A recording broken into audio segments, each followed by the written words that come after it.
Ladies and gentlemen, currently it is just me, Phyro Productions, and as you guys can see, you guys are getting a preview of how I do my stop motion show.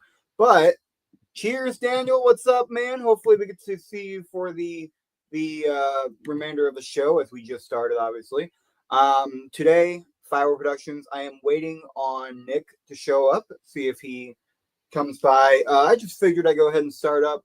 Hate to make you guys wait, so I'll wait for him before we really start doing predictions. But let's go into Raw, folks. That was a fun Raw. We got to see CM Punk 3 times. Hey, what's up, Eric? What's going on, man? Eric, who has been on the show, he is. No, bro, it wasn't. No, it wasn't. That was awesome, man. Dude, that was sick. I loved it. I loved that. I love that it ended. Okay, Americano shouldn't have won. I think Punk should have went into qualifyings, but at the same time, like, I love that this faction is actually being taken seriously instead of being some kind of really bad, like a faction that's not doing anything. Yeah, the match finish was stupid. AJ Styles was pinned on his birthday. That is some crazy stuff right there, folks. I did not appreciate that. But I mean, what I said on the show, you cannot have anything to celebrate while employed by the WWE, because they will make sure it will be tarnished, just like CM Punk's wedding day, just like Jeff Hardy's celebration. Anything you have, even with Rey Mysterio having a birthday celebration for his daughter back in 2010, that was ruined by CM Punk. So maybe you shouldn't have a celebration involving CM Punk. That is the deal. You should not have anything to do with a celebration that has CM Punk involved in it. What is up, Nick? What is up, Phyro? We are live here. And yeah, I've already started with just mentioning like the main event, basically. Eric did not like the main event. He didn't like the finish. I like that the action with Seth Rollins, Braun Breaker, and Bronson Reed, all three of them are being taken seriously. They're being taken as intelligent workers and very strong workers. Indeed. And yes, I am in the house. We're about 4 minutes into the review, popping 4 minutes late. But hey, better late than never. And happy June, Phyro. Happy June. Happy Pride Month to those who celebrate. Some don't, and some do, and I respect completely both views. But I would like to take this moment and just say happy Pride Month to those who celebrate, and we appreciate you, and we're glad you're here. Absolutely. Everyone matters. I mean, whether you want to call it Pride Month, Veterans Month, hey, listen, you all matter. You all matter, no matter what you look like, no matter who you are. So just remember that. Love is love. Love is love. Color is color. Well, I guess I shouldn't. That is kind of something controversial to say, but like, I mean that in a positive way. Like, yeah, it doesn't matter who the hell you are. Like, it doesn't matter if you're a statesman or if you are a citizen or if you are middle class, whatever you are. Like, yeah, you matter. You always matter. Race, gender, sexuality, whatever you are, man. Like, yeah. Awesome. Yeah, but anyways, Pyro, I got something to ask you. What did you think of tonight's Raw? Yeah, I mean, it wasn't bad. Like, I enjoyed Stephanie Vacquier. Newest member of Monday Night Raw, La Primera. Yeah, and she's now a part of the Money in the Bank women's ladder match. I actually think, and this is part of my prediction, I personally think she will already win the match. I think they are going to go ahead and give her a massive push to start things off. Well, she's doing double duty as well.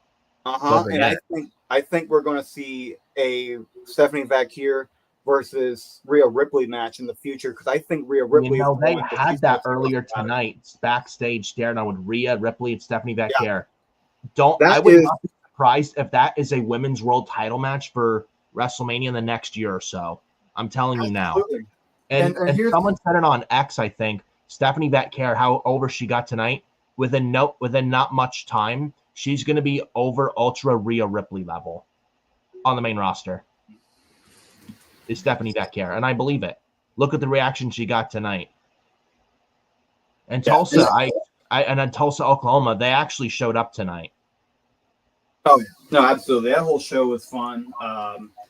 Playing mind games a lot, though. Especially with the WWE not being that good this year. Especially the first half of WWE not being that hot. And especially this past weekend with the release of R-Truth and such, and TKO. And this year, I mean, first half of 2025 has not been too kind to WWE. We got a decent. We didn't get a bad tonight. I don't think tonight was a bad show. Especially the beginning and the end. It had a lot of story progression with the Seth Rollins faction, and then CM Punk, Sami Zayn, and Punk and Sami. Man, my God, what a segment that was! And even CM Punk teased the John Cena future feud. I think that's probably going to be either in the summer or the fall. They may even add Cody, Cena, and Punk for the title at SummerSlam. Who the hell knows? But Punk did tease a Cena feud and even called John Cena a little bitch. So it's coming. It is coming. So look out for that.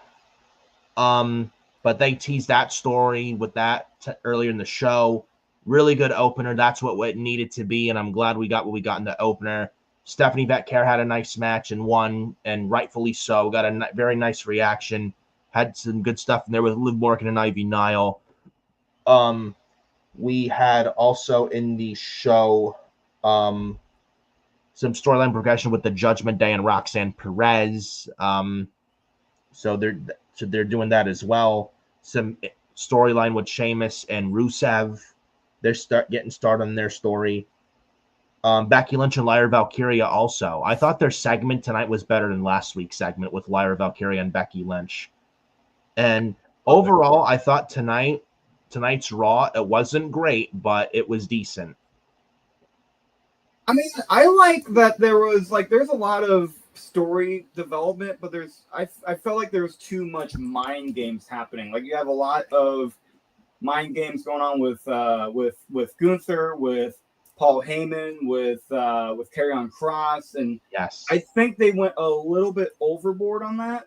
But at the same time, I respect why they did it. They're trying to get more story going on for certain guys like AJ, like Jey Uso, who's in millions of. He's like the hero right now for everybody, and that kind of plays a toll, which is why everyone's like, hey, by the way, you're kind of a wingman right now. You're not really looked at as like you're basically holding everybody's bags, and it's and especially with the company being in such a low right now, they need to bounce back for sure. Yeah, I'm sure they will, but the show we got tonight was decent. I'm hoping, especially going into summer, into SummerSlam, things start to pick up. I mean, I know they're in a lull. They have that. They got out of Mania season. They're in that lull. Now, granted, the Mania season wasn't all that good, and it wasn't.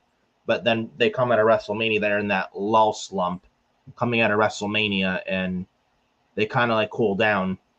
And I'm hoping they start bouncing back. They probably will, but I mean, they kind of did this last year. But I'm hoping, especially like when we get the belt, when we get the WWE title of John Cena, we get the World Heavyweight title of Jey Uso. I feel like that's when things are going to start picking up again. We'll get that long-term storytelling, especially another factor that the PLEs, like there's not much build, that everything just feels rushed and storytelling has to suffer for it. I feel like once coming out of SummerSlam, around SummerSlam, and we get the titles of Jey Uso and John Cena, I feel like that's when things are going to start picking up, because right now, Jey Uso, I love Jey Uso, but as a world champ, it's not believable. And I feel like the honeymoon with Jey Uso is over. John Cena, I understand it's his retirement year, but him as a part-time champion, it's in holding the title hostage when like SmackDown, it's bad right now at 3 hours, but they have the world champion who's not there holding the title hostage. It almost reminds me of Brock Lesnar and when Roman Reigns, before he dropped the title to Cody at last year's WrestleMania. And I think as soon as the belts come off of Cena and Jey, that's when things should hopefully start to pick up. Just get the belt back, the WWE title back on Cody Rhodes, get the world title on Seth Rollins, and we can start cooking once again. What if, though, CM Punk becomes the undisputed champion? What if it takes CM Punk I could finally see it down the line. I think it takes CM Punk to dethrone Cena. I think that's what should happen. Who is Cena's biggest kryptonite in the WWE? Well, it's CM Punk. He is. Though I could see Cody take it off Cena, and then Punk takes it off Cody at next year's WrestleMania. I could see that. Or if you want to do Cena and Cody at SummerSlam, involve CM Punk, because Punk name dropped Cena earlier tonight. You could have that be a triple threat at SummerSlam, and at least Punk doesn't have to eat the pinfall. Cody can win it back, but Punk doesn't get pinned. I would make it be completely just Punk and Cena at SummerSlam. I wouldn't even put, because it's not fresh. I don't like seeing, because they do this too much. I don't like seeing a WrestleMania like rematch in a bigger show, SummerSlam. I want there to be something different. I don't want to see the same thing over and over again. Well, if you involve Punk, make it a triple threat, it would kind of make it a little better instead of Cody and Cena one-on-one. It would make it interesting. Absolutely. In my opinion. Instead of Cody and Cena one-on-one, which is like we've seen at WrestleMania in April, wasn't that good. Also, Cena and Cody at Mania 41 Night 2 was not a good match. You add Punk in there would make the match better. I don't know.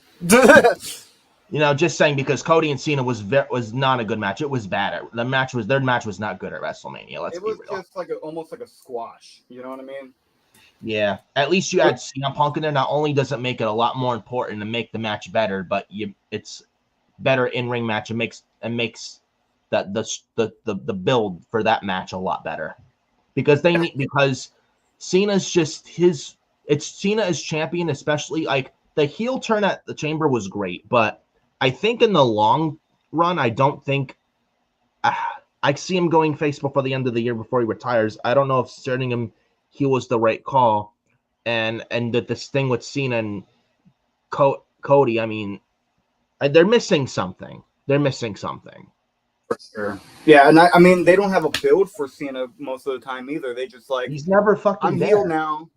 Yeah, John Cena's never there. I'm going to talk shit about you, and then I'm going to, ruin wrestling. I don't understand that one. Yeah, I'm going to ruin wrestling. Yeah, ruin wrestling by not we're not showing up on fucking TV. Right. Like, you're going to be like, I'm going to ruin wrestling, but by the way, I'm not going to do anything to ruin wrestling. I'm just going to have some fucking YouTuber carry me the whole year. The fuck is that? Yeah, I don't. And the tag match at Money in the Bank, Jey Uso and Cody Rhodes versus Logan Paul, John Cena, it's a nothing match. Yeah. It's a nothing match. Let's be honest. It's a nothing match. There's no story. Like Jey Uso has nothing to do with John Cena, maybe outside the Royal Rumble this past February, but they have nothing in common. I mean, it's better than Travis Scott, but I mean, doesn't mean it's good. Right, exactly. It's not. It's shit. I would actually rather have Travis Scott. I would have Seth Rollins just win the damn briefcase Saturday, have him cash in that night, and get this belt world title off Jey Uso. Just end the Jey Uso world title thing already, because I'm over it. Or you can cash in instead of that night. Jey Uso and Gunther's for the world title this next Monday on Raw, June the 9th in Phoenix. Have Seth Rollins cash in there. Make it a triple threat match, because I don't think anyone wants to see Jey Uso and Gunther again after the match they got at WrestleMania. I think the only thing you can do to really make this world title reign really pop and keep going is if Jey turns heel. But he's making too much money with this. It's not going to happen. He's making too much damn merch sales. But they did it with Punk in 2012, so I don't know. It could happen, but that's the only way they can keep the world title on Jey Uso, is if they eventually do end up making him heel. Yeah, but we might as well talk about the opening segment. CM Punk and Sami Zayn at the beginning of Raw. CM Punk got a great reaction. He name dropped John Cena, like I mentioned. Sami Zayn comes out. Punk and Sammy's like, CM Punk, let me tell you something. I got your back, and I'm here for you. And pretty much shown support to one another. And it also got me thinking, when Sammy wins the world title, I think he wins a world title around at WrestleMania next year, in my opinion. That's my prediction as well. If that happens, could you imagine CM Punk and Sammy next year feuding over a world title with CM Punk going heel? I think that would be television. Yeah, that would be interesting. I mean, I like Punk as a face, but I think his better work is heel. His better work is a heel. And I think it would bring, I think it would not only be good television, it would bring the best out of Sami Zayn as well. So just imagine they do that next year. I mean, I don't know. Maybe it's just me brainstorming, but I thought the opening did its job, and honestly, they needed to have a good opener tonight, especially with the R-Truth release this past weekend. Look, and I feel you guys, I'm upset over it too. Do I agree? I mean, I mean, it's business, but do I agree with it? No. I mean, sometimes there's good decisions and there's bad decisions. Sometimes, like, sometimes you just gotta have, like, how do I put it? It's like you're gonna have good decisions, bad decisions. This one was kind of in the bad decision. Like at least, like, I'm hoping, like, and R-Truth's been there since what, 2008. He's been there for 17 years. I'm hoping they at least offer him a legend still, because quite frankly, I think he deserves it, and also give him a Hall of Fame run, which I think he also deserves. Yeah.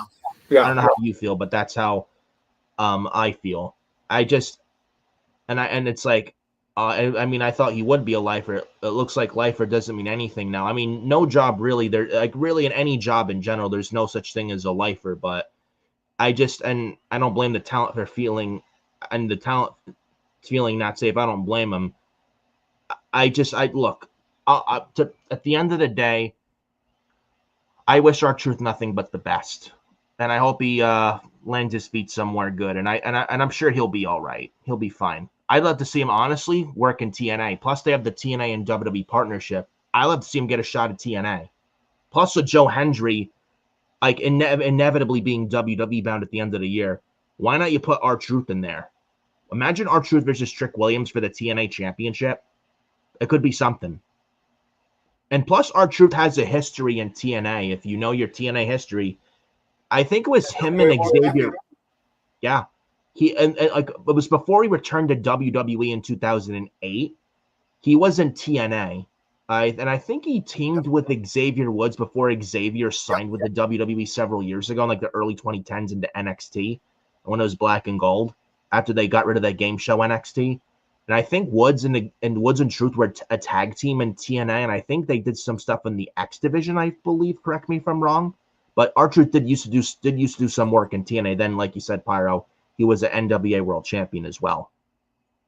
Yeah, absolutely. And the thing is, like, these guys are the guys like R-Truth, because he's more than just TNA, WWE in 2008. He was Ron Killings back in, or K-Quick. He was K-Quick. Yeah, in the year 2000 until like I think 2002 was his release. He was a WWE superstar. He was a hardcore champion. He's been with the wrestling business in the big time for 25 years. That is not something you can just do and be like, no. Like, that's not something you can do and not be put in some kind of Hall of Fame. He should definitely be put in the TNA and WWE Hall of Fame in the future. But the deal is, R-Truth, when it comes to the decision making, I don't understand it whatsoever. R-Truth was a massive ticket seller. He was a massive draw, and he was somebody that you can comedy guy. There was not one bad thing said about him as well. Right, and that's the thing. Like, every time you talk about R-Truth and you think of the guy, you think, "Oh, I'm going to have a fun show. I'm going to laugh." Like that's what you want to do. Especially in wrestling, you have to have that type of mountain where you have your beginning match, like, whoa, then you have your calm down match, you have your promo that's like, boo, or you're like, ah, yay. If you need something that's going to be that, I'm going to hype you up for the main event. I'm going to hype you up for before intermission. I'm going to hype you up for the start of the show after intermission or something. Yes. or the very beginning. You have R-Truth right there who can do that, and he should have gotten a world championship in WWE. Should have, and it sucks. It sucks that he never got that. Yeah. I mean, look. Personally, I believe they should have kept him. Go ahead. Sorry. Personally, I think they should have kept him. Personally, I think he is he is a massive draw. He is somebody that can easily sell a ticket. And people say, well, he wasn't really that type of guy. Then tell me this: why was he in the main event of a PLE? Not just Saturday Night Slam. I mean, fucking Slam. Saturday Night Main Event. I'm used to the morning show, Saturday Morning Slam. But not just the fact that it was that name. It's a PLE, and if I know TKO, they don't play around when it comes to those types of shows because they put so much money into it, and Peacock itself cannot it cannot personally sell so much for money. It has to be your main event. It has to be your match card. What is the biggest thing that they had was Cena versus R-Truth, and he was great in that match. He was so great with Cena. Yes, with Ron Cena was great. But we didn't know that was his farewell match, and it hurt so much. What would have made the match better, because there was nothing going into that match, if they would have put a career-threatening match. That's what Mitch was saying. That would have made it better. You would have had more. And you want John Cena saying, "I'm here to ruin wrestling," and R-Truth so beloved by everyone in the locker room and in the company. Like John Cena said, "Oh, I'm here to ruin wrestling," getting rid of R-Truth. That would have got Cena some heel heat. Absolutely, and the deal is too that would have gotten more ticket sales. That would have gotten. They could have done a lot better on that. Absolutely. And you wonder why Cena's heel run has been a disappointment. Like the heel turn at the Chamber was great, but The Rock not showing up at Mania fucking killed it. Because that was his story. Cena turned because of The Rock, and Rock didn't show up. And you had fucking Travis Scott. And thank God we're not getting Travis Scott wrestling at Money in the Bank. Thank God for that. Because I would have been in a rant if that happened. Thank goodness that did not happen. But it's still, this tag match of the Money in the Bank doesn't make any sense. But no, it doesn't, and I don't like it myself. I can't stand the fact that we're having something big has to happen. If that main event, something's got to happen big at the end of that show. If that match main event, there has to be a cash in. If Seth Rollins wins a briefcase, which I'm predicting he does, and honestly, there's some people LA Knight should win. I would not be upset if he wins, quite frankly. But if we're thinking long-term, what makes more sense, I think Seth Rollins winning the briefcase on Saturday makes more sense than LA Knight winning the Money in the Bank briefcase. That would make him a 2-time Money in the Bank holder, too. Yeah. And hey, CM Punk is the first one to do it. You want Seth to trying to get underneath Punk's skin, have Seth be the second one to win the briefcase twice, like CM Punk. Do that. Time for the story. So why not? Isn't Punk the only guy to win the Money in the Bank briefcase match? Yes, not only that, not only the first one to win it twice, but also 2 years in a row, 2008 and 2009. At WrestleMania, was that when the Money in the Bank was at WrestleMania, by the way. Yep. Yeah, he never won it on the actual pay-per-view, which actually does kind of baffle me, because they could have easily have... I feel like he would have been a pretty damn good candidate to win the 2013 All-Star Money in the Bank. Yeah, but I understand why they did it with the story.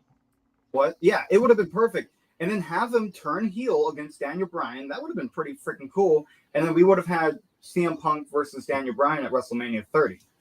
You could have done that, yeah. You could have done that. But apparently Triple H is not a fan of the Money in the Bank briefcase prop, which I don't blame him on. I don't blame him. I love it. I think it works. I think it's something to make people be like, "Hey, I got something here. I got something." But I mean, I respect your opinion. But I will say, I mean, I can't blame him in that aspect, because I've been saying about it for ages. I feel like the Money in the Bank gimmick pay-per-view needs to die, and they need to bring the Money in the Banks back for WrestleMania, especially WrestleMania now being 2 nights. The women's Money in the Bank for one of the nights, and the other night being the men's Money in the Bank. And then in place of Money in the Bank pay-per-view, have like King and Queen of the Ring. I know it's not going to happen this year, next year. I would hope in the next couple years, because we get Money in the Bank next year after SummerSlam in 2026, which Money in the Bank 2026 is going to be in late August and in New Orleans. I would say like 2027 at least we hopefully get Money in the Banks back to WrestleMania. And honestly, like especially looking at the Andre the Giant Battle Royal, the Final Four of this year's Andre the Giant Battle Royal for before WrestleMania, right before WrestleMania this year. I think you had Andrade, Rey Fenix, Nakamura. You had Andrade, Carmelo Hayes. Imagine those two on the WrestleMania card this year with it being Money in the Bank. It would get guys like them on the card being much better off and on the card instead of not being on the card at all. Right. I mean, I personally think the Andre That's Giant just Battle. me. I think the Battle Royal should definitely be a WrestleMania show. It's to remember the man that has really put WWE on the map, and I think it's a shame that we don't have. I think it is a shame that we do not have that on WrestleMania anymore, because it was meant to be a WrestleMania tribute show or tribute match. Well, remember the Money in the Banks at WrestleMania were like when they were on Mania, things were just special. Then they have the Money in the Bank pay-per-view. It's just, I just prefer Money in the Banks at WrestleMania. In my opinion, it just makes not only the build to WrestleMania better, but it gives people that are not in big time matches on the card, give them something on the card. So at least they're not off WrestleMania. That's just my opinion. But no, and I completely agree with you, but that's why I like the Andre the Giant Memorial Battle Royal also on, even if you put it on the pre-show, even if it gets people on the show, and it also gets people to be like, oh, this is a real freaking deal. I want to invest in this match. I think the Money in the Bank is a good point too. And it really helps with the full year. You get the full year until WrestleMania. So I think that works out really well. Or if you want to keep the Andre the Giant Battle Royal, you could do it either the SmackDown before, or you could do it on the pre-show for WrestleMania. Have the winner of the Battle Royal, have it mean something. Whoever wins the Battle Royal gets a title shot of their choosing. Mm-hmm. And over the next 6 months, where you could have the Money in the Bank briefcase. Okay, you win the briefcase, you have over the next year, 12 months to cash in that briefcase. Like it was back in the day. I think it'd be different. So, just my takes on all that. But nice opening segment of the opening of Raw tonight. Stephanie Batcare, Liv Morgan, and Ivy Nile, Money in the Bank triple threat qualifier. We had a very nice video package for Stephanie Batcare, watching wrestling since she was 10 years old and the struggles she went through. And she had her tryout in 2018, and for WWE she wasn't signed and wasn't ready at the time. Then she worked her ass off on the indies, bet on herself. And honestly, it was the right decision she made. And she bet on herself on the indies, became like where she is now. And then WWE signed her last year, and you look where she is currently. And I'm telling you right now, Phyro, and mark my words, within less than a year, I'm predicting it now, Rhea Ripley is over as hell. Stephanie Batcare, I'm telling you now, less than a year, she's going to be over as fuck, right close to Rhea Ripley territory. I'm telling you. Oh, yeah. We're getting Rhea versus Batcare. And the reaction she got tonight should tell you that as well, the reaction that Stephanie Batcare got. And man, her entrance, man. Love the music. Oh, perfect, yeah. Here, I'll be right back, though, Nick. In fact, it's not a Def Rebel music, by the way. It doesn't sound like it for sure. Yeah. I'll be right back, Nick. Hold on. All right. Yeah, so hold on a fort. But yeah, Stephanie Batcare, her music is not by Def Rebel. Apparently, it's by Chris Eager. It's called Bury Me by Chris Eager. Very good song. And it's not by Def Rebel. Love the entrance music. Love the entrance. And she got some pyro tonight for her entrance as well. She just comes off like a star. She was in black tonight. And she made her official Raw debut as a Raw wrestler, signed to the Raw brand officially tonight. Not her first time on Raw, because she wrestled Io Sky on the Raw After Mania back 2 months ago. That was a really good match with Io Sky. And I expect them to do that match again in the future. Now it's just a taste of Stephanie Batcare versus Io Sky, and a taste of Stephanie Batcare on the main roster and on the flagship show Monday Night Raw. But Yeah, love the music, love the entrance. She is Stephanie Becker is going to do very, very good in the WWE, and now she's on the main roster. She's going to be a big star. I'm telling you now. She'll be a big star in no time at all. And she's a future piece of the company, one of the many future pieces of this company for years and years to come. And this match, Stephanie Becker, Ivy Nile, Liv Morgan, this was some good stuff. There were some people afraid that Stephanie Becker wasn't going to win. They were going to give it to Liv Morgan because Stephanie Becker and is working Worlds Collide, teaming with Lola Vice against two ladies from AAA. And yes, Adam Carl in the chat, El Grande Americano, gracias. We'll talk about that. But Stephanie Becker working Worlds Collide, teaming up with Lola Vice against two ladies from AAA on Worlds Collide, which I'll be watching. I thought because she was on Worlds Collide, I thought she was not going to qualify and not pull double duty, but actually Stephanie Becker has done double duty before in NXT back about a while ago, defending the NXT Women's North American title and the NXT Women's title a while ago on NXT before WrestleMania, just a few months ago. But but some people were afraid she wasn't going to qualify, and I was thinking she would qualify since her first match as a Raw wrestler on the Raw roster. And she won tonight, and I'm glad she won, and it's the right call. And I'm telling you now that women's Money in the Bank really fucking stacked. It could really go either way. You got Roxanne Perez, you got Stephanie Becker who qualified tonight, you got Rhea Ripley, you got Julia, you got Alexa Bliss, and then you got Naomi. Really, any one of these pretty much, I don't think Alexa Bliss is winning, but pretty much any one of these six ladies could potentially win. And it could go either way. I'm picking Naomi to win the briefcase, but if Stephanie Becker would have won the briefcase, or if Julia were to win the briefcase, or Roxanne Perez to win the Money in the Bank briefcase, I mean, I don't think Rhea should win, and she shouldn't. She's already a made woman. And I don't think she was supposed to qualify to begin with. It was supposed to be Kairi Sane, I feel, a while ago on Raw. But Roxanne Perez, Julia, Stephanie Becker, if one of those three ladies win, I would not be mad at it whatsoever. But I'm picking Naomi to win the damn briefcase. But yeah, the Money in the Bank the women's Money in the Bank, man, Phyro, stacked, you say? I think it's stacked with young talent. I don't think it's stacked with as much talent as they could have done. Well, pretty much anyone could win. That's the best part about it. It's not right, exactly. It's not predictable, which I like. And I think it is going to be Stephanie, though, with the way that they are really pushing her. It's got to be Stephanie winning the briefcase, and I think it's going to be where Rhea Ripley is going to be thrown off the ladder by Stephanie to win the briefcase. Really? Now, what's interesting is Stephanie Becker and Julia in the same match, which is interesting. Yeah. So, that's definitely going to be another future WrestleMania match as well in the next several years.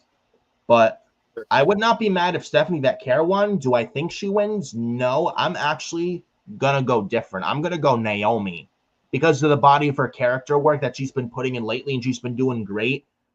Body of character work wise, she's been killing it. Is Naomi? I would say give Naomi the briefcase. That's just my prediction. But if Stephanie Becker were to win, I would not be upset with it whatsoever. Right. Or if Roxanne Perez won it, I would have no issue with it either. So really, anybody pretty much could win this briefcase, which is the best part about it. I agree.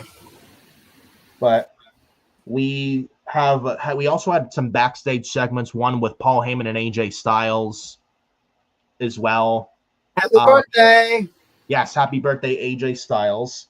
By the way, today is getting pinned tonight. AJ Styles' birthday. He officially turns 48 today, so happy birthday to the phenomenal AJ Styles. So happy birthday to AJ. He did get pinned on his birthday though, but it was happy until Yeah, he got pinned though in a triple threat. We'll talk about it in the main event. But AJ Styles, Paul Heyman was backstage. I don't know about you. I was thinking, I don't know if AJ Styles should go heel and join the Paul Heyman faction, but I didn't think it was gonna happen, but I was like, imagine. But uh AJ Styles kind of did like this to the back of Heyman, the slap to the back of Heyman. Yeah. So I wonder if AJ's gonna feud with that faction sooner or if he's gonna join. I don't know, but we got that segment earlier. They teased it. But I mean, AJ would definitely be like a Ric Flair. Like he would be that and he wise kind of guy. needs something right now. Do what? And he kind of needs something right now. I like him as a face, but man, he was a good heel. He's a good heel too. Oh, he's a phenomenal heel. I mean, honestly, like the dude can do any gimmick, but I feel like heel is his best thing. Yeah, We always get his best work when he's a heel. absolutely. But then we go to a video package also for Rusev. He recapped Sheamus's confrontation from Raw last week as well. Then Sheamus was interviewed at when he was backstage with the Alpha Academy and the Kiritizawa and such. And Sheamus like to say we have a bright future and such, but Sheamus bullshitting. But Sheamus brought up Rusev Day. He said about 24 hours. Last 24 hours is Rusev Day. I don't know if you caught that line tonight from Rusev. I mean, from Sheamus. Yeah, no, absolutely. But Sheamus and Rusev, man, we'll see where it goes. What did you think of this? I really enjoy this rivalry, and I think it's something that will turn into. It definitely turns into something for both guys to play with. I'm currently happy with it. I love that the history of them being friends and them being former enemies. I appreciate that they are putting real life into this and having Rusev look like the guy who's like, wait a minute, I'm the victim here. I'm the one trying to save all these people. I'm the one trying to bring all these people up. And you're trying to knock me down, trying to bring these people up. Yeah. What the hell? Which is another thing. I mentioned AJ Styles, Paul Heyman. Heyman could get into AJ. You know, things are not really going your way. You know, should have listened to Karrion Kross. And now you could lead to Seth versus AJ. Okay, AJ, and then you lose to Seth. Okay, AJ, now you're not listening to me. You know, look at your downfall, AJ. You know, these people are taking your spot. I would suggest if you want to, like, where's the phenomenal AJ Styles? Why don't you take my offer, the Paul Heyman offer? And at some point, AJ Styles maybe joins Paul Heyman with Seth Rollins, Braun Breaker, and Bronson Reed. Like you said, AJ Styles. Now, I think Paul Heyman's like a Ric Flair, but I don't know if they add a fourth member, if not Austin Theory. I don't know about AJ Styles. I don't know how much sense that would make, though. But you could have AJ maybe be like a Ric Flair, but like in the mid card. Bronson and Braun Breaker.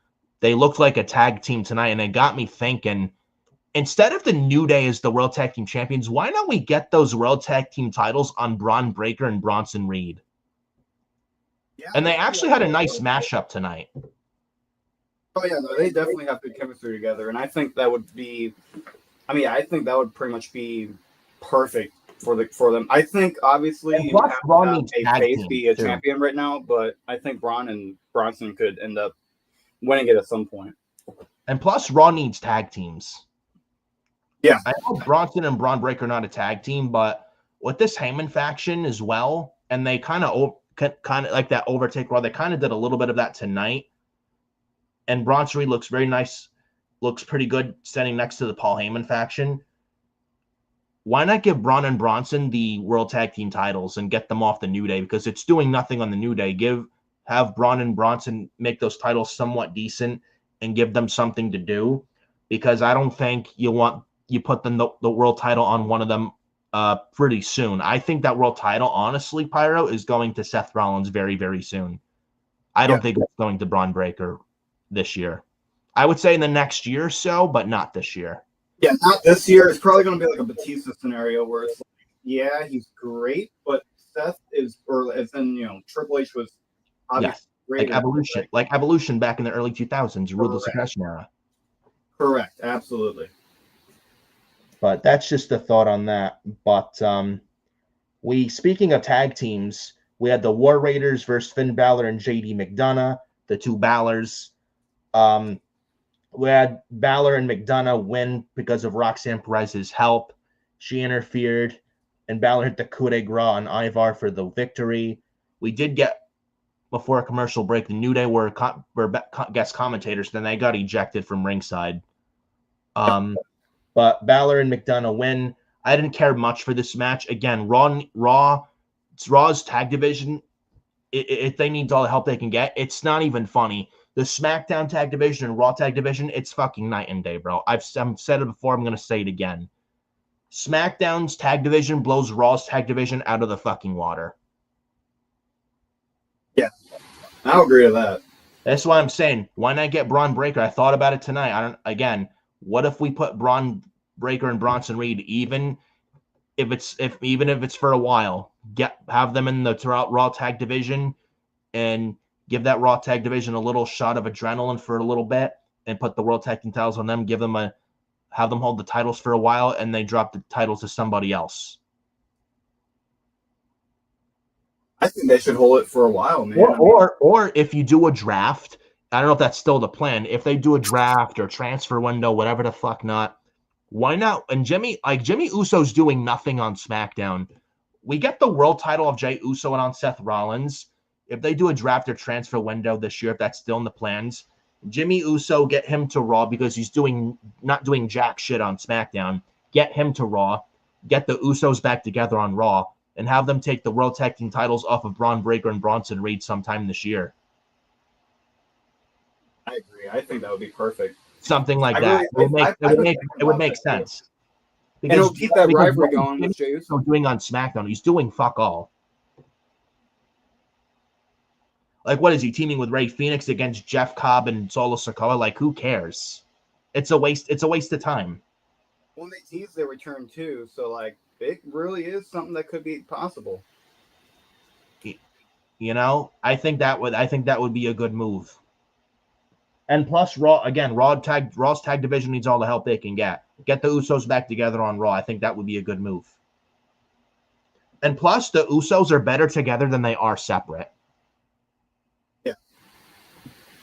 But they also tease with Roxanne Perez helping Balor and McDonough. And then Liv Morgan says she doesn't trust Finn Balor. And then Dominic is like, I'm sorry, Finn Balor, for the mistake I caused last week. And Balor's like, oh, water under the bridge. Sure thing, Finn. He'll turn on Dominic pretty soon, I'm sure. And we get Dom and Finn in the future for the IC title. I think that's where they're going with this. And then also in the future, potentially Liv Morgan versus Roxanne Perez. But who's going to be? Is it going to be Dominic that's the face in this one? Yeah, but he's been getting over lately, though. That's a thing. And you mentioned, like, I thought Dominic, no, keep him heel, but then you brought up the fact he's been getting over. If someone starts to get over, you don't keep him heel, turn him face. So you brought up that good point for a while now. They may very well go with Dominic as the face if that's the case. So, something to think about. But I mean, I'm interested to see where this Judgment Day story goes. I think it's pretty interesting of what they're doing. And I'm more interested in it now than I was a while ago. But we'll see how it plays out. So, they had Roxanne Perez helping out Finn Balor and JD McDonough with their match tonight.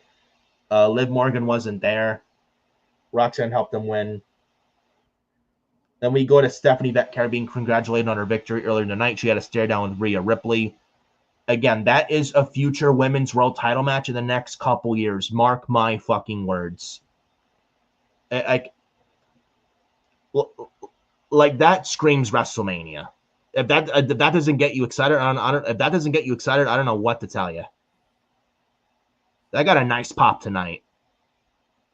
And I predict either Stephanie, and Stephanie Vetcar could, and some people have said it, Stephanie Vetcar, who's to say she doesn't main event a WrestleMania one day? I could absolutely see it. Her and Julia main event WrestleMania. Stephanie Vetcar, Jordan Grace main eventing WrestleMania. It's possible. And if that were to happen to some of those ladies to main event WrestleMania in the future, that would be a women's WrestleMania main event that would honestly be deserved. Yeah. Compared to Becky, Charlotte, and Ronda, which was not good at WrestleMania 35. Let's be real, that was not a good match. That was awful. And the crowd was dead. I was there live for that show, WrestleMania 35 in 2019 at MetLife. The crowd was dead for that match. The only time they probably was when Becky pinned Ronda. That whole match was dead, dude. Like, I had nothing to really be rooting for because there was nothing. No emotion, no nothing. Nope, felt nothing. Like, you felt empty. You know? But if Stephanie Becker were to main event WrestleMania one day, which she could very well do in the future, it would be a WrestleMania women's main event that would be absolutely fucking deserved, 100%. So yeah, absolutely. We then have a video package for Becky Lynch and highlighting her and Lyra in NXT Halloween Havoc, and then they're hyping up their match at Money in the Bank. Lyra Valkyria comes out, and she calls out Becky Lynch, and they have a back and forth as well. Becky Lynch said, you're in the spotlight because of me. That title's important because of me.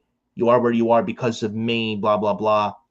And then Lyra says to Becky, it's like you say you're the man. Why don't you prove it and put your money where your mouth is, and let's do this right now. Then Becky says, I don't do things in Tulsa, Oklahoma, and she got booed. Then Becky exits through the aisleway to the stage, and then Lyra comes out. She blindsides Becky, and they get in a brawl. I don't know how you feel about the stipulation. It's weird. I just don't. I mean, Lyra's music hit at the end of the segment. I could see Becky Lynch winning the championship. I think Becky could cheat to win, or this is where we get Bayley back. I don't see Bayley coming back at Money in the Bank. I think what's going to happen is I think she'll come back on a Raw, but I think what it's going to be to change things up, it's going to be. So here's my whole prediction on that match. Right, it's going to be Becky going against Lyra. Obviously, Becky will win the title. But I think she's going to use it. I think she's going to use the disarmer, and I think because here's the deal: Lyra's not going to be physically capable with her arm to hold her hand up. So what Becky's going to do is, in the attempts for Lyra, grab her arm, disarm her, and really break her arm. Lyra will be off TV for a little bit, but the next Monday, that very Monday, Becky will do a promo. See, I've broken her arm. I'm the best. Bayley comes out and challenges her at SummerSlam. Yeah, or Evolution. Bayley versus Becky, or Evolution. Evolution's coming up. You could do Bayley and Becky Lynch for the women's IC title Evolution. That's and maybe true. Around there you can get Lyra coming back. We get Becky versus Lyra versus Bayley at SummerSlam for the women's IC there you title. Go. So there you go. That's all leads. And we end that's the end of the rivalry at SummerSlam. Yeah.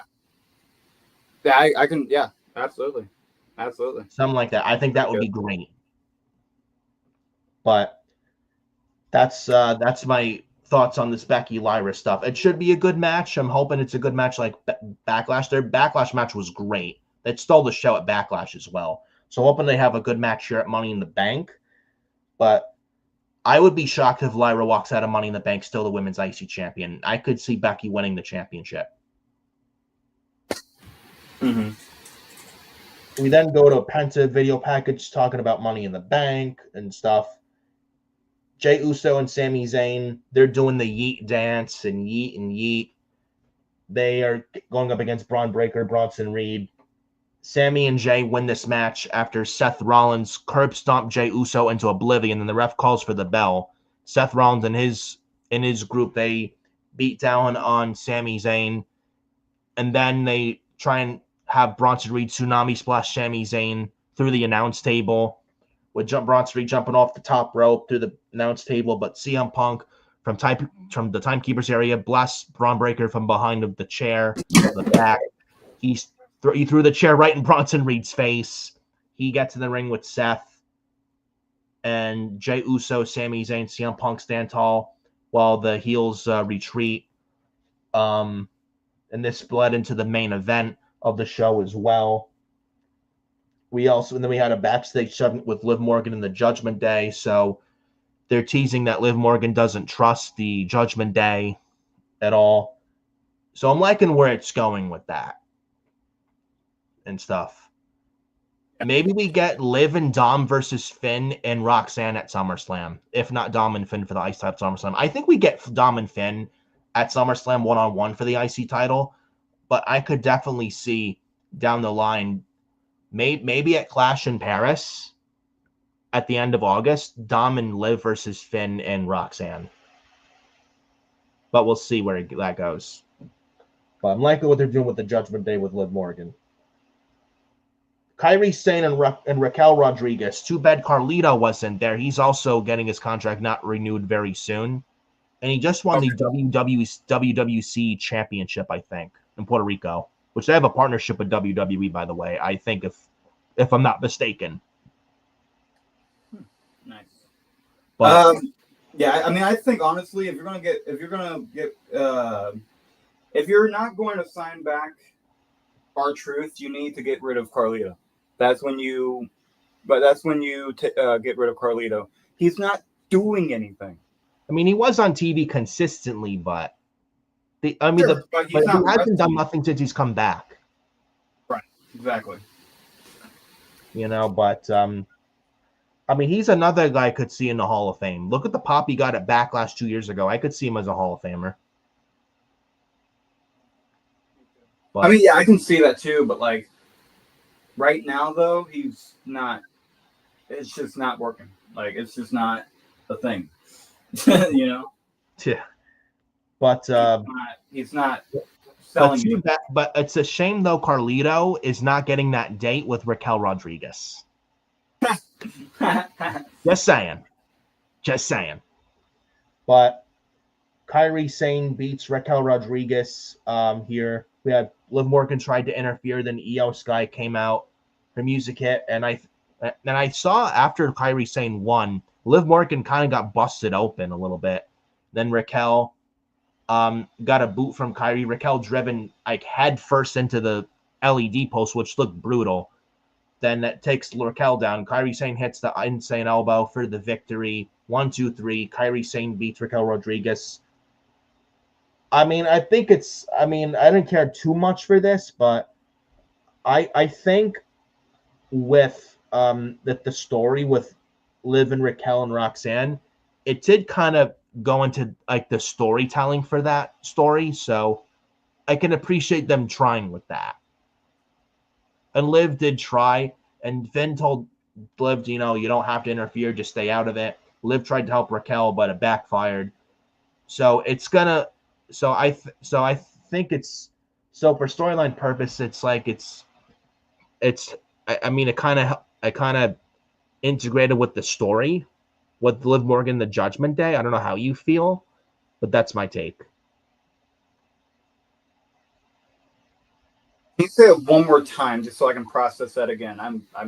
My brain's not working right now. Yeah, Liv Morgan, this Judgment Day stuff with Liv Morgan, the Judgment Day, as like, especially Liv Morgan tried to help Raquel, but Liv said, Liv, just stay out of it. And Liv tried to help Raquel tonight in the match with Kairi Sane. It backfired. So, and then Roxanne helped, and it was success. But Liv tried to interfere, and it went nowhere. So, yeah, I think it's going to be. And Finn Balor is like, oh, no new Judgment Day members. And then Finn was talking to Roxanne. Then when Liv Morgan was out doing her movie film, then all of a sudden, Finn Balor behind Liv Morgan's back, brings in Roxanne Perez into the Judgment Day. Yeah, I think if this definitely can work out to where we were saying before, the Judgment Day needs to split anyways. But the thing is, like, and with with Carlito gone, there's no reason to continue the group. Right, and then you have Finn and you have Dominic separating. You've got JD McDonough is going to be with Finn Balor most likely, but they're going to do their own tag team, I'm sure. And And I mean, that can even open up a tag team, but then you have too many heel tag teams. Unless you do have the Usos, and that can even bring in more guys to have different matches, which is nice to have. Yeah, I think I trust these. I trust what they're doing right, like for the future. Right now, it's a little sloppy, but I think for the future, I think it will all work out. And by the way, folks, I want to announce I have finished filming the stop motion. It's like a pig fed, but I have finished filming my stop motion, which I will be editing this week. So be tuned for Undertaker versus John Moxley for the Hardcore Championship at WrestleMania 2. There you go. So something to look forward to with Phyro Productions. Absolutely. So we then go to, after that, Sami Zayn and Karrion Kross are backstage, and Karrion Kross is telling Sami Zayn, you know, you're a liar. And Sami's like, you're wrong. Then Kross is like, maybe I'm wrong, maybe I'm right. So I don't know. So Sami Zayn, man, this Karrion Kross, interesting stuff. What if Karrion Kross is to join Paul Heyman's faction? I don't know how. I think that's unlikely. I think that's unlikely. I think Kross is better on his own. I wouldn't like that. I like him being the antagonist for all these factions. I like him being the one that I like. I just, he's an antagonist. He's someone that can really poke the bear. He's definitely better on his own for sure. Yeah. But with that being said, Karrion Kross does have a contract coming up in the future. With the reactions he's been getting lately, I hope and pray that Triple H is able to sign him to a new deal. And he signed him to a new deal. Because his contract is coming up very soon. Triple H would be foolish to not re-sign him, and the WWE would be fools to not re-sign him. Just with the reactions he's got, he's definitely worth a new deal with WWE. So hopefully it's in the works that they've re-signed this man to a new contract with WWE. And he's quite frankly earned it. Yeah. So we then go to a video package and then a backstage locker room segment with Gunther and Jey Uso, and Gunther's doubting Jey Uso again and again. Then they said they set up their match, hype up a little bit, their match for Raw June 9th in Phoenix for the world title for Jey Uso versus Gunther. I've said it before, I'm going to say it again. Seth Rollins needs to win the briefcase Saturday, June 7th, and I would have Seth either cash in later that same night, if the tag match is the main event, have Seth Rollins cash in that show at the end of that show with that match, during that match or whatnot. Have Seth Rollins with the briefcase cash it either there later that night or cash in Raw June 9th in Phoenix, because if the rumors are true and Gunther's going to be the one for Goldberg's retirement match in the future, in the summer, Gunther can't really lose clean. And Jey Uso and Gunther cannot end clean. It has to be Seth Rollins cashing in later that night at Money in the Bank, and then make the world title match next Monday and Raw triple threat match with Seth Rollins defending, or Seth cashes in that Raw June 9th during the Gunther Jey Uso match and making it a triple threat, and then Seth can win the title, making it a triple threat like he did at WrestleMania 31, like, you know, the heist of the century when he turned Brock versus Roman to Brock versus Roman versus Seth. At WrestleMania 31, the heist of the century, could do that once again, but with Raw June 9th in Phoenix with Gunther and Jey Uso. Seth can turn that match into a triple threat. Seth wins the title next Monday, and Seth can win by pinning Jey Uso, and Gunther doesn't have to eat the pinfall, and it protects Gunther, where Jey Uso can eat the pin. Either way, Seth Rollins has to win the briefcase Saturday, and he has to walk out with the world title from Jey Uso either Saturday, June 7th or Raw June 9th. It has to happen. It's got to happen. No ands, ifs, or buts. Look, I love Jey Uso, but I can't buy into him as a world champ anymore. I'm sorry. That, yes, but I don't think it is time to get the title on Seth yet. It needs to be schemed out. It needs to just be. Seth is the type of guy where he's like a snake. He is a snake, so he's going to do it when you least expect it.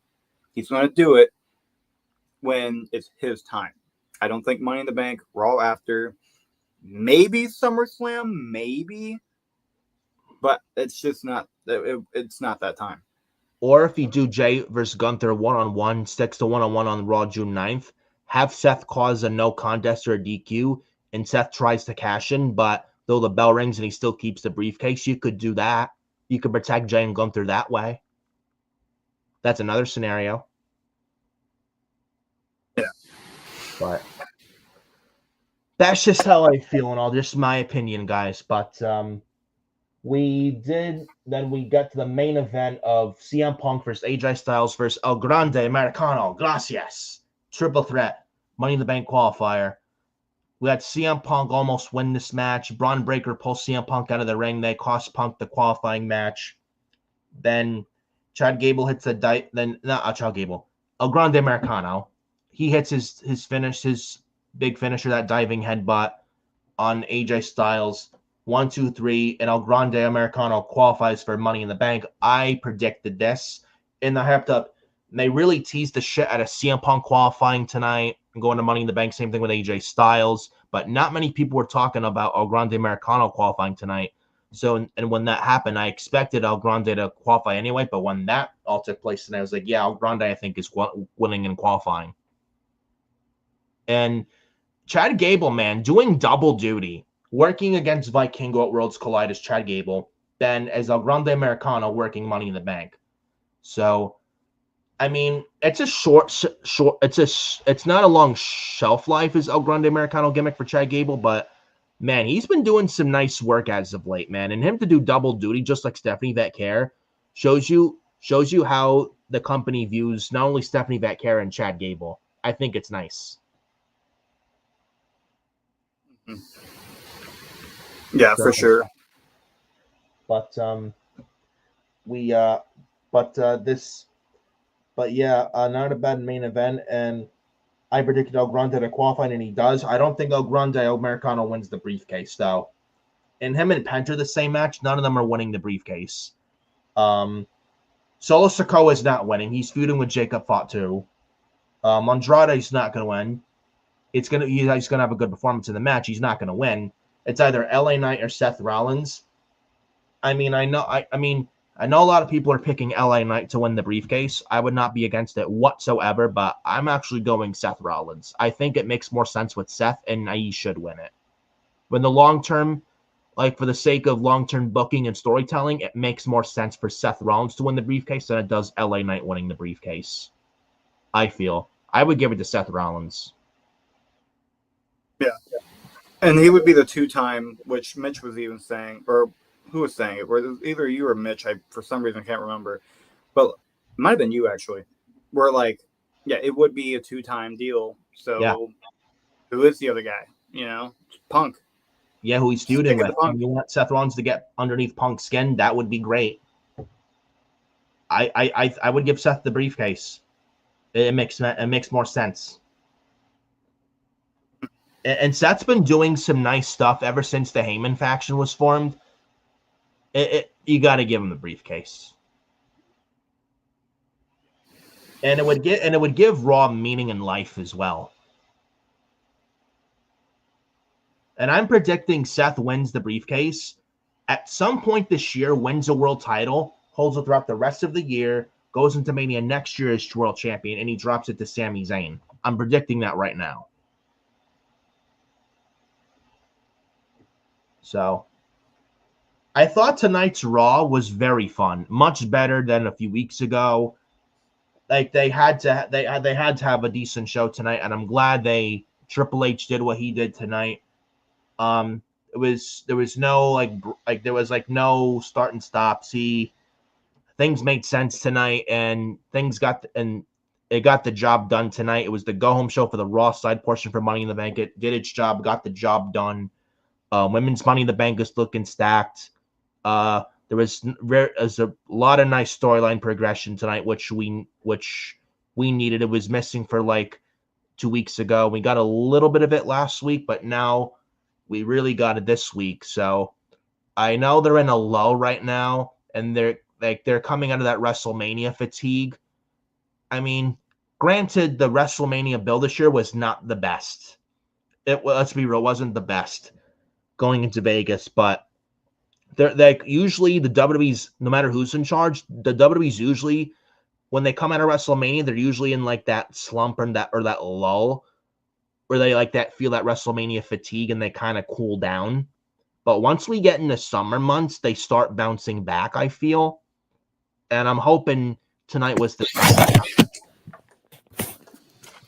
But we'll see. Yeah, for sure. I think around when we get closer to SummerSlam, we have Evolution in July, and it doesn't help these PLEs don't have much build, and everything feels rushed, and long-term booking and storytelling have to suffer for it. I think once we get around closer to SummerSlam and coming out of SummerSlam, things should start bouncing back, I feel, and we start getting that Triple H long-term booking that he's known for again. And it's not going to happen with John Cena and Jey Uso as champions. And once we get the belts off them, then I think we start getting things to pick up again. But tonight's Raw was pretty decent. So hopefully that's a sign of things to come around SummerSlam. So we'll see. But tonight's Raw I thought was decent. It did its job, and it didn't make you feel it's storyline progression progressed. And look, story is king, and that's all we ask. As long as we don't feel empty, we feel something worthwhile. That's what these shows should be. Mm-hmm. So I don't know how you feel about that, Phyro, but that's my take on that. Yeah, I agree. Honestly, for sure. I think a lot of these matches, it's like what happened with Hell in a Cell. Like a lot of these matches need to feel like it's meant to be something more than just a gimmick. Yeah, it is more than just a gimmick. It's a way of getting yourself over, and it's a way to getting yourself the opportunity of a lifetime. Even if you're in a cell match with nothing, you're still getting yourself to the right track. Exactly. Yeah. But for really quick Money in the Bank predictions, I am going women's Money in the Bank. I mentioned it early in the show. Naomi. Men's Money in the Bank, Seth Rollins. Lyra and Becky, I'm going Becky Lynch to win the women's IC title. Maybe a Bayley return. And for the tag match, I don't really care. I would say the baby faces win, but Logan Paul eats the pinfall. Oh, I disagree completely. Because Cena can't lose, Jay can't lose, Cody definitely can't lose. Because he just came back. Cena can definitely take the pin, but I think Cena's gonna. I mean, I don't really care. I can give it to you. I can give it for us for the fact that Jay and Cody are gonna win, but Cena is taking the pin on this one. He is taking the pin. And that's how we set up Cody versus Cena for SummerSlam? Yep. Correct, and that's also how we get that arc of, oh shit, I'm unstoppable? What the hell? Like you see a digressing of that heel character of John Cena as we go and make him look weaker and make him be like, the hell have I been doing? Yeah. Or maybe we get Cody and Cena at SummerSlam, we get Punk somehow involved. I don't know. We'll see.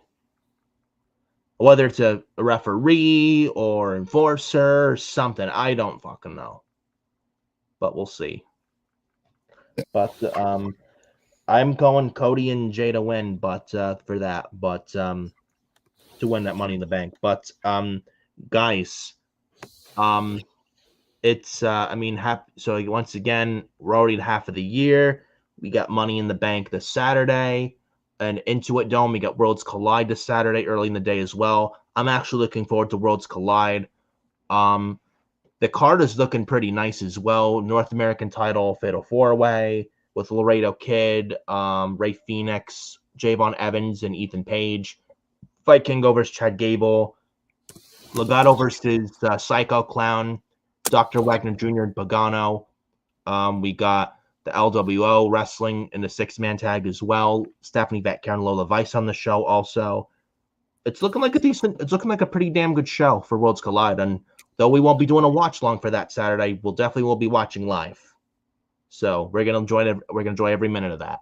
And hopefully Money in the Bank's a good show. We got 4 matches. Hopefully that delivers on June 7th as well. So we will see what goes down at the Intuit Dome this Saturday night in Los Angeles, California. We got phenomenal breakdown, Queens of the Ring tomorrow. Look forward to that with Sarah and Denise. We got Hot Takes and Headlocks with Joe and AK Thursday. Mitch and I, the Best SmackDown duo, will be doing the SmackDown Live watch along this Friday for this Friday's Go Home show, SmackDown Go Home show for Money in the Bank. Mitch and I might give our side of the predictions, or Mitch at least side of the predictions, probably, if not for Friday. So we'll see what happens there. So that this Friday SmackDown watch along for the SmackDown Go Home show for Money in the Bank as well.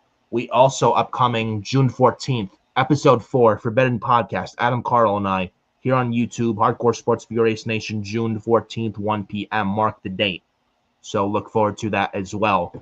I will personally not be here for the Raw post show here June 9th, as I will be out of town. I will be enjoying a nice little mini vacation at the Jersey Shore. So June 8th to June 10th, Wildwood Crest, New Jersey, man. June 8th to June 10th. Be enjoying myself for a little bit.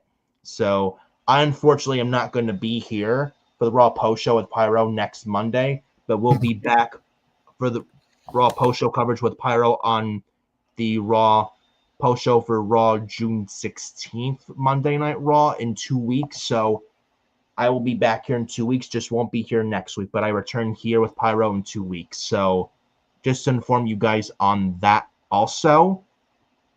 And I got nothing else to say, but Phyro, any other words before we get the hell out of here?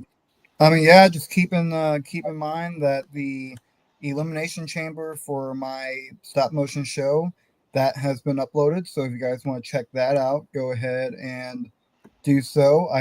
It's going to be it's the Patriot Championship on the line, and there's going to be a few surprises. The surprises are in the thumbnail, so it's not really too big of a surprise at this point, but it's enough of a surprise to be pretty intrigued. So at this point, I mean, it really is a great match. I would definitely go check it out. You might be surprised onto what happens. A lot of crazy action there. But other than that, guys, yeah, I mean, stay tuned for Undertaker versus Jon Moxley for the hardcore title. And then later on, it's going to be Kevin Owens versus Cody Rhodes for the EHW Championship. Fatal 4-Way for the Chaos Championship. And then also Sting and CM Punk are also going to go at it for basically just a grudge match. So a lot of stuff happening for EHW wrestling, I'd have to say. So that's all for but I mean I have a lot of cool stuff coming up. I'm going to be filming with one of my friends. We're going to make some short films for the channel, and yeah, there's a lot of cool stuff coming this summer. Don't want to miss out. Absolutely not. So we hope you guys enjoy the rest of your night. We will see you next time here on YouTube for more good content with Furious Nation Hardcore Sports. I will be back here, Hardcore Sports and Furious Nation YouTube, this Friday for the SmackDown watch along with Mitch for the SmackDown side of the Go Home show for Money in the Bank. So I'll see you next time here for that on the channel for that. And enjoy the rest of your night, guys. And peace. Stuff such whatnot, and don't forget the whatnot, and have a great night. There's that.